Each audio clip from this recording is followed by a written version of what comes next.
Not even gonna lie with y'all, I had to lock in, bro, because this video would have not came out because I started rereading Volcanic Age, and that joint is straight fire. I almost didn't post, I almost didn't do anything, bro, just read. Anyway, let's get into the video. Now, out of all the Beyblade series I watched growing up, I gotta say the best one I seen was Beyblade Burst. I'm not just talking about any of the Beyblade Burst series because, not gonna lie, all of them weren't his. Because after a while of watching them over and over, it really became copy and paste after a while. But the original Vault Aoi, now that's my goal right there. That's the one who got me hooked on the series. The only other character I could low-key tolerate was Iger because that hair thing he had, like every time he would have to lock in or do something special, his hair would break out of a ponytail like he was going Super Saiyan or something. And that was kind of hard, I can't even cap.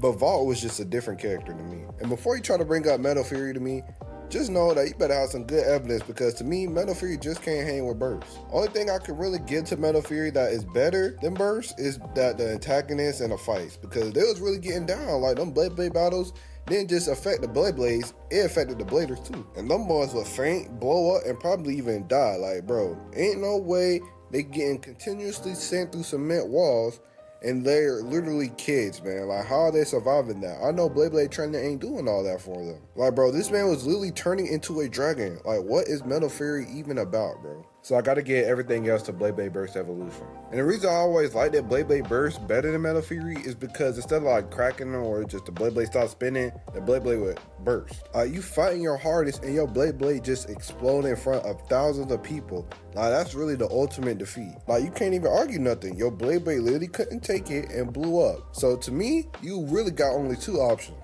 Option one, crash out on everybody, or option two, moonwalk out that hole and start working at McDonald's or something because this obviously ain't for you. Because these niggas are literally falling to their knees and crying. But at the same time, they be like 11, but still, bro, you crying outside the ring, you literally on national television, my boy. Not gonna lie, that gotta be the most embarrassing thing that can happen in this series, especially because they showed the parents be watching the tournaments too. That's how you know that they really hurt because they found out their knees crying in front of thousands of people and their parents on national TV. And it's tough because you could tell that they put their everything into this Beyblade grind, bro. Especially if it be some random sorry nigga, like you can't help but feel bad for bro.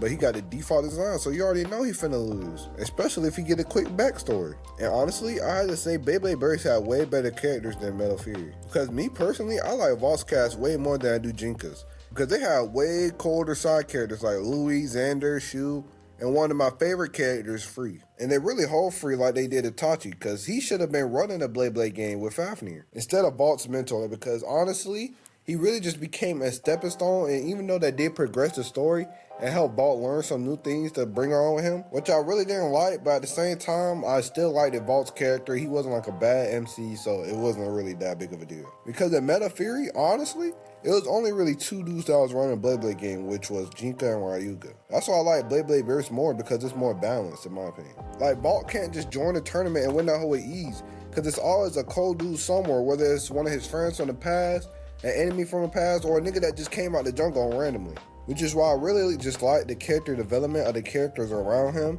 and how they strive to get stronger, and that makes him strive to get stronger too. And one of my friends said Vault got carried by his Beyblade. So even though in Metal Fury, I do feel like it was like more 50 Jinka and 50 Pegasus, while in Burst, it's more like 60 Valtryek and 40 Vault. And I even realized it because a lot of the moments where Valtryek was telling bro what to do, and because he was silent, I do feel like that had to do with their relationship that he had with his Bey. Not really that he got carried, but because he was so conversive with his Beyblade, he was able to get that kind of help. And to me, that's what really put him above the rest, and that's why I like him. So where some may say it's a fault, I'll just say that was one of his strongest points. But at the end of the day, that's just my thoughts on things. Let me know what y'all think in the comments down below. And I got 2 other videos of topics just like these. And peace out. And follow me on Instagram. Got 'em.